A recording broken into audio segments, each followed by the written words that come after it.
چیزیں توبہ کے لیے بیان کی گئی ہیں یہاں پہ، سمجھ کر کے چلیں آپ۔ جب کوئی آدمی کسی کفر سے توبہ کرے، نفاق سے توبہ کرے، بڑے گناہ سے توبہ کرے، اس کی 4 منزلیں ہیں۔ سب سے پہلی چیز اللہ فرماتا، کیا یہ چاہتے ہو کہ اپنے اوپر اللہ کے لیے سری محبت کر لو، سری حجت کر لو؟ یعنی اگر تم یہ چاہتے ہو کہ اللہ کی تمہارے اوپر پکڑ آ جائے تو پھر یہ کام کرتے رہو، اللہ کی پکڑ آ جائے گی۔ آگے رب تعالیٰ فرماتا منافقین جو ہے یہی کام کرتے تھے، ان کے پاس جا کر بیٹھتے تھے، ڈسکس کرتے رہتے تھے، دین کے معاملات کو لے کر کے مذاق کرتے رہتے تھے، حضور صلی اللہ تعالیٰ علیہ وسلم کے معاملات کو لے کر کے آپس میں ڈسکس کرتے رہتے تھے۔ قرآن کی آیتیں اتر گئیں، اللہ نے فرمایا منافقین جہنم کے سب سے نیچے طبقے میں ہیں، وَلَن تَجِدَ لَهُمْ نَصِيرًا، اور پھر تم دیکھو گے ان کا کوئی مددگار نہیں ہوگا۔ ہاں إِلَّا الَّذِينَ تَابُوا، اب یہاں توبہ کی اہمیت بیان کی جائے، مگر وہ لوگ جنہوں نے توبہ کر لیا، وَأَصْلَحُوا، اور اپنے آپ کو سنوار لیا، وَاعْتَصَمُوا بِاللَّهِ، اور اللہ کی رسی کو مضبوطی سے پکڑ لیا، وَأَخْلَصُوا دِينَهُمْ لِلَّهِ، اور اپنے دین کو اللہ کے لیے خالص کر لیا، فَأُولَٰئِكَ مَعَ الْمُؤْمِنِينَ، تو پھر وہ مومنین کے ساتھ ہوں۔ 4 چیزیں توبہ کے لیے بیان کی گئی ہیں یہاں پہ، سمجھ کر کے چلیں آپ۔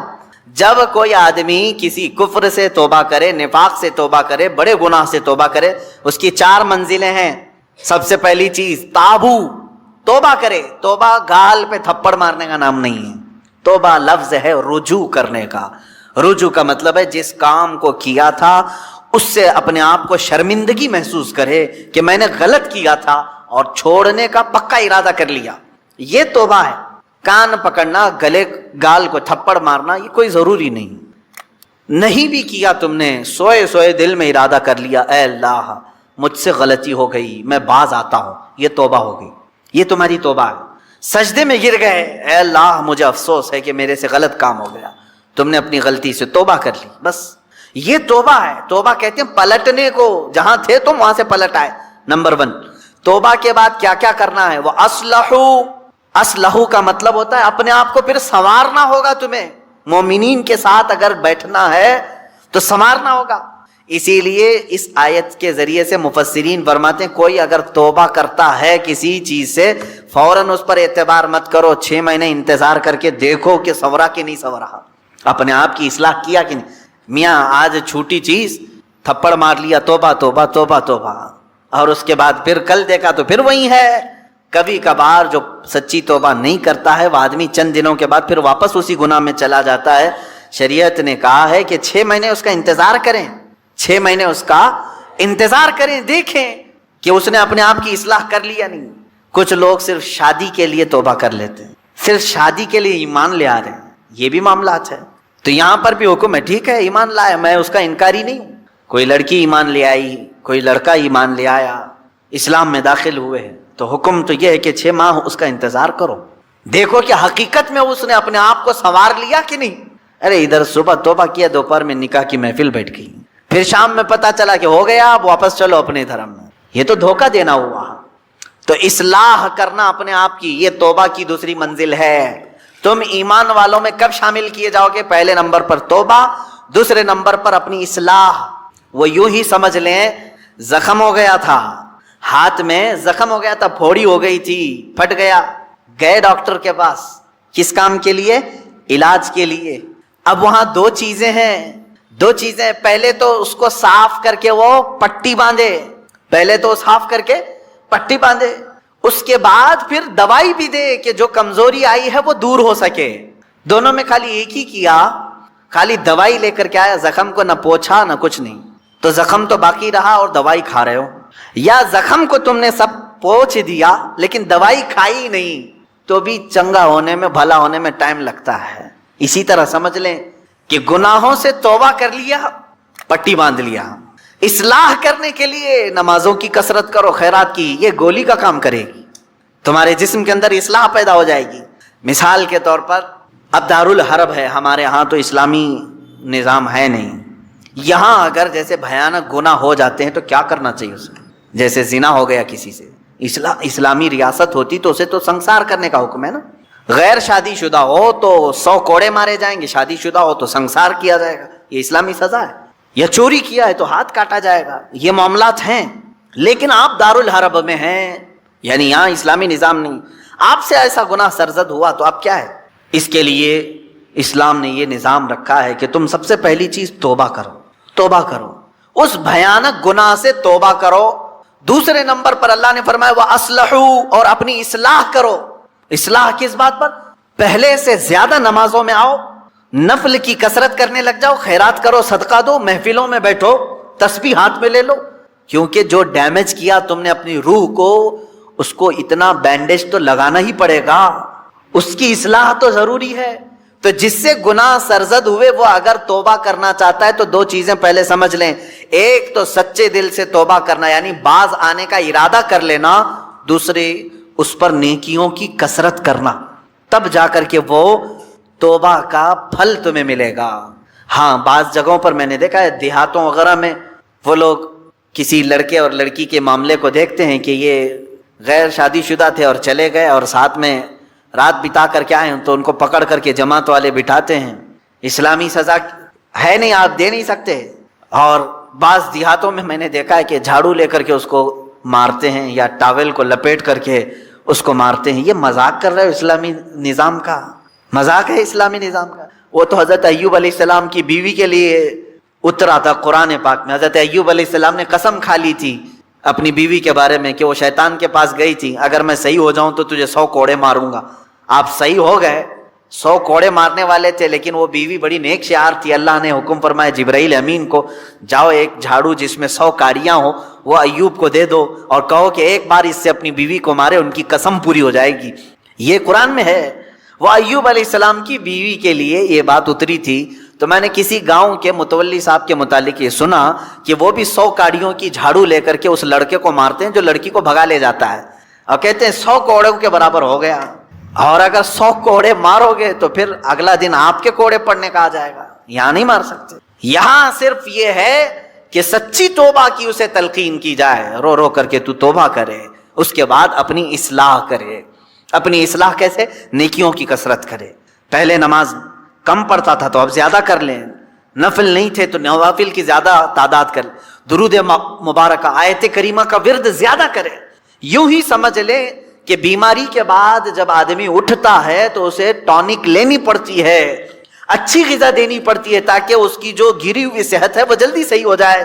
گناہ کرنے کے بعد بندے کی روح اسی طرح بیمار ہوتی ہے، توبہ کے بعد اسے ٹونک دینے کے لیے نیکیوں کی کثرت ضروری ہے، وہ نوافل کی کثرت کرے۔ نمبر 3 وَاعْتَصَمُوا بِاللَّهِ، اللہ کی رسی مضبوطی سے تھام لے۔ یہ اللہ کی رسی ہے کیا؟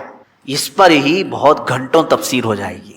یہ قرآن پاک میں گزر وَاعْتَصَمُوا بِحَبْلِ اللَّهِ، چوتھے پارے میں یہ آیت گزر چکی ہے، اور یہاں اللہ نے فرمایا وَاعْتَصَمُوا بِاللَّهِ، اللہ کی رسی مضبوطی سے پکڑ لو۔ اللہ کی رسی کیا ہے؟ آسمان سے کوئی چیز لٹک رہی ہے کہ اس کو پکڑ کر کے جھولتا رہے گا، چھوڑے گا نہیں۔ اللہ کی رسی، مفسرین کے الگ الگ اقوال ہیں۔ قرآن پاک اللہ کی رسی ہے، اسے جو تھام لیا گویا کہ وہ اللہ کی رسی کو پکڑ لیا۔ رسول پاک صلی اللہ تعالی علیہ وسلم کی ذات اللہ کی رسی ہے، حضور صلی اللہ علیہ وسلم کو جو تھام لیا، ان کی تعلیمات کو، وہ اللہ کی رسی کو پکڑ لیا ہے۔ اہل بیت اطہار جو رسول اللہ کی آل ہیں، ان کو کہا گیا ہے کہ وہ اللہ کی رسی ہیں، ان کو جو تھام لیا وہ اللہ کی رسی کو پکڑ لیا۔ اہل اللہ جو ہیں اولیاء کاملین، یہ اللہ کی رسی ہیں، ان میں سے کسی کو اس نے تھام لیا وہ اللہ کی رسی کو پکڑ لیا۔ تو توبہ کرنے کے بعد اور 2 چیزیں ایکسٹرا ہو گئی، ایک اصلاح، دوسرے نمبر پر اللہ کی رسی کو پکڑنا ہے، یعنی قرآن لے لو۔ قرآن کو لے لینے کا مطلب یہ نہیں ہے کہ پکڑ کر کے زندگی بھر رہے، قرآن کی تعلیمات پر چلے، قرآن سے لگاؤ اور محبت بڑھا لے، اور اس کی تلاوت کثرت سے کرے، یہ اللہ کی رسی ہے۔ حضور پاک صلی اللہ علیہ وسلم سے محبت زیادہ کر لے، وہ اللہ کی رسی ہے۔ اور ایک بات یاد رکھیں، میں آپ سے کہتا ہوں، یہاں میرے پاس ایک رسی ہے، ایک اس کا سرا، ایک کونا میرے پاس ہے، ایک باہر، اور آپ نے اس رسی کو پکڑ لیا، اور جب میں رسی کھینچوں تو سیدھے آپ کس کے پاس آئیں گے؟ میرے پاس آ جائیں گے، بلا تشبیہ و بلا تمثیل۔ اللہ نے قرآن میں فرمایا اللہ کی رسی کو پکڑ لو، یعنی اللہ رب العزت کی جو رسی ہے وہ خود خدائے قدیر و جبار کے دست قدرت میں ہے، اور اس رسی کا ایک سرا، ایک کونا دنیا میں ہے، وہ رسول پاک کی شکل میں ہے، اہل بیت اطہار کی شکل میں ہے، قرآن عظیم کی شکل میں ہے۔ ان کو جس نے پکڑ لیا، جب رب تبارک و تعالیٰ سارے لوگوں کو کھینچے گا تو تم وہیں جاؤ گے جہاں یہ اس رسی کا دوسرا کنارہ ہوگا. اسی کو کہتے ہیں اللہ رب العزت تک پہنچنے کے لیے اس کی رسی کو تھام لینا، یعنی اہل اللہ اولیاء کاملین سے وابستہ ہونا، قرآن پاک سے اور رسول پاک کی زندگی سے وابستہ ہونا. 3 چیزیں میں نے گنا دیا توبہ کے لیے. وَأَخْلَصُوا دِينَهُمْ لِلَّهِ، چوتھی چیز ہے اپنے دین کو اللہ کے لیے خالص کر دینا، پیورٹی والا دین. یہ وہی شادی کرنے والے لوگوں کے لیے ہے، جو شادی کے لیے دین میں آئے تو اللہ فرمانا نہیں، اللہ کے لیے دین میں آؤ، اللہ کے لیے توبہ کرو. بعض لوگوں کو دیکھا گیا کہ بھائی بہت زیادہ آوارہ گردی کرتا تھا، میں تو بیٹی نہیں دوں گا اس کو. کہا 4 لوگوں کو لے آؤ، میں توبہ کرتا ہوں. توبہ توبہ توبہ توبہ ہو گئی توبہ. اس کے بعد اس کی بیٹی کو لینے کے لیے تم نے 4 لوگوں کے پاس توبہ کیا. میرے عزیزوں، اب توبہ کے اصول آپ سیکھ لو. اس نے توبہ کس کے لیے کیا؟ ایک خاتون کے لیے. اللہ فرما رہا ہے اللہ کے لیے آ جاؤ. یہ آج تیرے نکاح میں ہے، کل پھیکی پڑ جائے گی، لیکن اللہ رب العزت تو ہمیشہ رہنے والا ہے. یہ ان لوگوں کے لیے بھی تھا جو دائرہ اسلام میں داخل ہوتے تھے. جیسے ہجرت کے متعلق حضور صلی اللہ علیہ وسلم نے فرمایا جس نے اللہ اور اس کے رسول کے لیے ہجرت کی اس کا ثواب بے حساب ہے. ہجرت کا مطلب ایک وطن چھوڑ کر کے دوسرے وطن گئے. جیسے مکہ چھوڑ کر کے صحابہ مدینے گئے تھے، کس کے لیے گئے تھے؟ اللہ اور اس کے رسول کی محبت میں گئے تھے. ایک صحابی جو ہے وہ مکہ سے نکلے، ان کی منگنی ہوئی تھی مدینے کی لڑکی سے. مدینے کی ایک لڑکی سے ان کی منگنی ہوئی تھی. وہ سفر کر کے آ گئے. انہوں نے سوچا شادی بھی ہو جائے گی، ہجرت بھی ہو جائے گی، ثواب کا ثواب ہے، گھر کا گھر بھی ہے. شادی ان کی مدینے میں ہونی تھی، سسرال مدینے میں، اور مکہ سے ان کو ہجرت کرنے کا ثواب بھی لینا تھا. لیکن وہ ہجرت کر کے آئے. تب اللہ کے نبی صلی اللہ علیہ وسلم نے یہ حدیث بیان فرمائی، جس کی ہجرت جس غرض سے ہوئی اسی غرض میں مانی جائے گی. جو اللہ اور رسول کے لیے ہجرت کر کے آئے تھے اس کا ثواب بے حساب ہے، اور جو شادی کے لیے ہجرت کر کے آئے تھے تو یہ شادی کا ہی مانا جائے گا. یہ شادی کا. بعض لوگ ہجرت کر کے مائگریٹ کر کے دوسری کنٹریز میں آج گئے ہوئے ہیں، وہ اپنی روزی روٹی کے لیے گئے ہوئے ہیں. اس ہجرت کا ثواب نہیں ہے.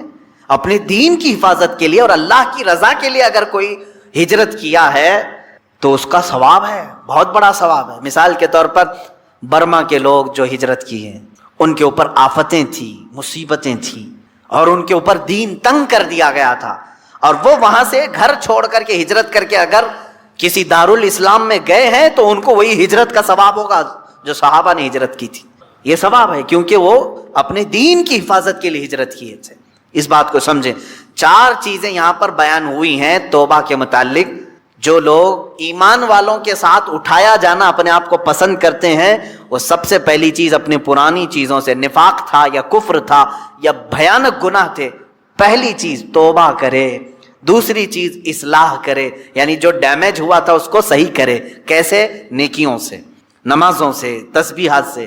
نمبر 3 اللہ کی رسی کو پکڑ لے. یہ نہیں کہ خالی تو مسجد میں بیٹھ گیا اور یہ سوچا مجھے کسی کی ضرورت نہیں، کسی پیر فقیر کی ضرورت نہیں. بولتے ہیں نا بعض لوگ میرا دین کامل ہے، کسی پیر اس طرح کے جملے لوگ اپنے ماڈرنزم کو بتانا چاہتے ہیں کہ ہم اہل اللہ کے قریب نہیں جانا چاہتے، اللہ والوں کی ہمیں کوئی حاجت نہیں. جبکہ قرآن کہہ رہا ہے کونوا مع الصادقین، تم اللہ کے سچے بندوں کے ساتھ رہو. جب غلطی ہو جائے، غلطیاں کس سے نہیں ہوتی؟ گناہ سب سے ہوتے ہیں. اور اسی لیے میرے آقا صلی اللہ علیہ وسلم ارشاد فرماتے ان بنی آدم خطاؤون وخیر الخطائین التوابون. آدم کی ساری اولاد خطا کرتی ہے، یعنی آدمی سب خطا کرتے ہیں، لیکن بہترین خطا کرنے والا وہ ہے جو خطا کرتے ہی توبہ کر لیتا ہے. توبہ کر لیتا ہے. کوئی رات تمہاری ایسی نہ ہو کہ بغیر توبہ کے سو جاؤ. کوئی صبح ایسی نہ ہو آپ کی جو اللہ تعالیٰ کی بارگاہ میں استغفار کر کے نہ شروع کرو. ہر دن توبہ کرو، ہر دن اللہ کریم کی بارگاہ میں استغفار کرو. اور قرآن کی ایک آیت میں آپ کو یہ بھی بتا دوں، 9ویں پارے سورہ انفال کی آیت ہے. اللہ تعالیٰ فرماتا ہے وَمَا كَانَ اللَّهُ لِيُعَذِّبَهُمْ وَأَنْتَ فِيهِمْ وَمَا كَانَ اللَّهُ مُعَذِّبَهُمْ وَهُمْ يَسْتَغْفِرُونَ. اللہ فرماتا ہے اس امت پر اللہ عذاب ویسا نازل نہیں کرے گا جیسے پہلی امتوں پر آتا تھا. اس کی وجہ یہ ہے، پہلی وجہ یہ ہے کہ ان کے بیچ میں میرا محبوب آرام کر رہا ہے، رسول پاک صلی اللہ علیہ وسلم. دوسری ایک وجہ رب تعالیٰ فرماتا ہے وَمَا كَانَ اللَّهُ مُعَذِّبَهُمْ وَهُمْ يَسْتَغْفِرُونَ. جب تک لوگ اللہ کی بارگاہ میں استغفار کرتے رہیں گے، استغفر اللہ ربی من کل ذنب واتوب الیہ، یہ آیت کب نازل ہوئی تھی میں آپ کو بتاؤں؟ دو صحابہ تھے، دونوں گہرے دوست تھے، بہت ہی گہرے دوست، مدینے کے رہنے والے۔ اس میں سے ایک صحابی تجارت کے لیے جا رہے تھے اور ان کے گھر بار میں ان کی بیوی تھی، بس اور کچھ نہیں۔ تو اپنے دوست سے کہا کہ میں جا رہا ہوں، مجھے آنے میں تاخیر ہو سکتی ہے، میرے گھر پر اگر کبھی سودا سلف لانے کی ضرورت پیش آئی تو میری بیوی کو یہ پہنچا دینا، ساز و سامان۔ یہ کہہ کر کے وہ تجارت پہ چلے گئے۔ جو دوست صحابی تھے، دیکھیں صحابہ کے بہت سارے کام امت کے لیے درس ہیں، قیامت تک آنے والے مسلمانوں کے لیے وہ مشعل راہ ہیں۔ تو وہ جو دوست صحابی تھے سودا سلف لے کر کے گھر جایا کرتے تھے اپنے دوست کی بیوی کو پہنچانے کے لیے۔ ایک دن ایسا ہوا کہ شیطان نے ورغلایا اور سودا سلف سامان لے کر گھر گئے۔ ان کی خاتون باہر آئی دوست کی، انہوں نے اس خاتون کا صرف ہاتھ پکڑ لیا اور وہ عورت چونکہ مدینے کی رہنے والی صحابیہ ہیں، اپنا ہاتھ تو چھڑا لیا لیکن وہ چیخ مار کر رونے لگی کہ جس پر میرے شوہر نے سب سے زیادہ اعتماد کیا، تم تو جگری دوست بھائی کی طرح تھے، ہاتھ کیسے بڑھا دیا؟ تو اس صحابی کو فوراً احساس ہو گیا کہ میں بہت بڑی خطا کر گیا، میرے بھائی اور میرے دوست کی امانت میں نے خیانت کر دیا، اس نے مجھ پر بھروسہ کیا تھا اور اس کی بیوی کا میں نے ہاتھ پکڑ لیا، بس اتنی سی بات تھی۔ وہ خاتون بھی رونے لگ گئی کہ میرے ساتھ کیا ہوا، یہ صحابی بھی رونے لگ گئے، احساس فوراً ہو گیا کہ میں نے غلط کیا ہے، سودا سلف لانے کے وقت مجھ سے غلطی ہو گئی، خطا ہو گئی۔ اب اس خطا کی وجہ سے وہ کرتے کیا؟ ان کو تو ڈر یہ تھا کہ میں اپنے دوست کو منہ دکھانے کے بھی قابل نہیں اور نہ ہی میں یہ چیز کسی کے سامنے ذکر کر سکتا ہوں، کیا کروں؟ تو مدینہ چھوڑ کر کے چلے گئے پہاڑیوں میں، اور بغیر کھانا پانی سب کچھ بھی نہیں تھا، پہاڑیوں کے بیچوں بیچ رہنے لگے اور صرف روتے تھے اور گر جاتے تھے، اور کمزوری آ گئی جسم میں، اٹھنے پھرنے کی بھی طاقت نہیں تھی۔ اب وہ دوست ان کے صحابی تجارت سے واپس آئے، گھر میں آتے ہی ان کی خاتون نے بتا دیا کیا معاملہ پیش آیا۔ وہ بہت جلال میں آئے اور کہا کہ میرا دل ٹوٹ گیا، آج میری کمر ٹوٹ گئی، جس کے ساتھ ہم نے پوری زندگی بتائی آج اس نے میری عورت کے ساتھ ایسا کیسے کیا؟ بہرحال انسان ہے، خطا ہوتی ہے، انسان ہے، بھولنا اور خطا کرنا اس کی عادت ہے۔ اب ان کو دل میں تو بہت تکلیف ہوئی، کروں کیا؟ لیکن وہ صحابی تھے، انہوں نے کہا یہ معاملہ سیدھے حضور پاک کی بارگاہ میں رکھتا ہوں، کہا کہ میں سزا دوں گا یا پھر جو ہے ان کے لیے جو قرار واقعی چیز ہوگی وہ دلا کر رہوں گا۔ بارگاہ مصطفیٰ صلی اللہ تعالیٰ علیہ وسلم میں تشریف لائے، عرض کیا کہ آقا ایسا ہو گیا، میرے معتمد ساتھی نے میرے گھر میں ایسا معاملہ کر دیا۔ نبی پاک صلی اللہ تعالیٰ علیہ وسلم غمگین ہو گئے کہ ان دونوں کے درمیان ایسا کیسے ہو گیا۔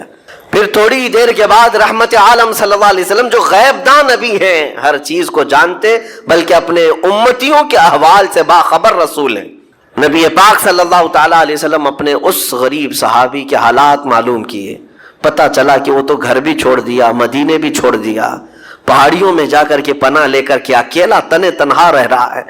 اللہ کے نبی صلی اللہ تعالیٰ علیہ وسلم اپنے اس غریب امتی صحابی کے حالات معلوم کرنے کے بعد اللہ کریم کی بارگاہ میں عرض کرتے ہیں کہ مولا تو فیصلہ سنا دے۔ اللہ تعالیٰ نے آیت نازل فرمائی، جو آیت میں نے آج آپ کے سامنے تلاوت کیا۔ اللہ تعالیٰ فرماتا ہے والذین اذا فعلوا فاحشۃ او ظلموا انفسهم، جن لوگوں نے گناہ کر لیا یا اپنی جان پر ظلم کیا ہے، پھر ذکروا اللہ فاستغفروا لذنوبہم، اللہ کو پھر جلدی یاد کر لیا اور توبہ کر لیا۔ رب تعالیٰ فرماتا ومن یغفر الذنوب الا اللہ، محبوب بتاؤ اللہ کے سوا کون ہے گناہوں کی بخشش کرنے والا؟ اللہ تعالیٰ ان کے گناہوں کو معاف کر دیتا ہے جو فوراً اپنے گناہ کے بعد یاد کر لیتے ہیں کہ مجھ سے خطا ہوئی ہے۔ رسول کریم صلی اللہ تعالیٰ علیہ وسلم نے اس صحابی کو بتایا تیرے بھائی سے بھول ہوئی، خطا ہوئی، لیکن رحمان نے اس کی بخشش کا مصداق قرآن میں سنا دیا کہ وہ باز آ گیا اور توبہ کر رہا ہے، لہٰذا تیرے لیے بھی یہ زیب نہیں دیتا کہ تو اب کوئی انتقام لے، تو اپنے دل سے معاف کر۔ یہ صحابی تھے، اللہ کے نبی صلی اللہ علیہ وسلم کے پروردہ تھے، نفسانیت اور خواہشات کے نہیں۔ یہ فوراً گئے اور اپنے اس جگری دوست کو، اپنے اس بھائی کو ڈھونڈتے ہوئے پہاڑیوں کے بیچوں بیچ جا کر کے دیکھا، ان کی حالت بہت خستہ تھی، کمزور ہو گئے تھے اور روتے روتے اتنا تھک گئے تھے، نہ کھانا ہے نہ پانی ہے، بس یہ کہ ان سے خطا کیا ہوئی تھی؟ اپنے دوست کی عورت کا ہاتھ پکڑ لیا تھا، بس میرے عزیزو، اس سے بڑا نہیں۔ ہاتھ پکڑنے پر ان کو اس قدر احساس تھا کہ مدینہ چھوڑ دیے، لوگ یہاں پورے کے پورے گناہ میں ڈوب جاتے ہیں، زنا میں ڈوبتے ہیں، انہیں احساس تک نہیں۔ یہ صحابی گئے، اور جیسے ہی یہ گئے تو وہ ہوش میں آئے اور رونے لگے کہ میرا بھائی آ گیا اور اب شاید یہ انتقام لے گا، بدلہ لے گا، مجھے مار ڈالے گا، کیونکہ میں نے اس کا اعتماد توڑا، اس کا بھروسہ ختم کیا۔ لیکن یہ صحابی گئے اور ان کا ہاتھ پکڑا اور اپنے سینے سے لگایا، کہا کہ تو بھی ابن آدم ہے، میں بھی ابن آدم ہوں، انسان ہے، خطا ہو گئی، لیکن بشارت ہے تجھے کہ اللہ نے قرآن میں محبوب کی بارگاہ میں آیت اتاری، تیری بخشش کا پروانہ اتار دیا۔ وہ اس قدر خوش ہوئے کہ اس صحابی کو تھام لیا اور کہا میں تو مایوس ہو کر پورے گھر بار سب چھوڑ کر کے آیا تھا، لیکن میرا رحمان خدا بندوں کو کبھی چھوڑتا نہیں، کبھی اکیلا ہونے نہیں دیتا، وہ مایوس نہیں کرتا۔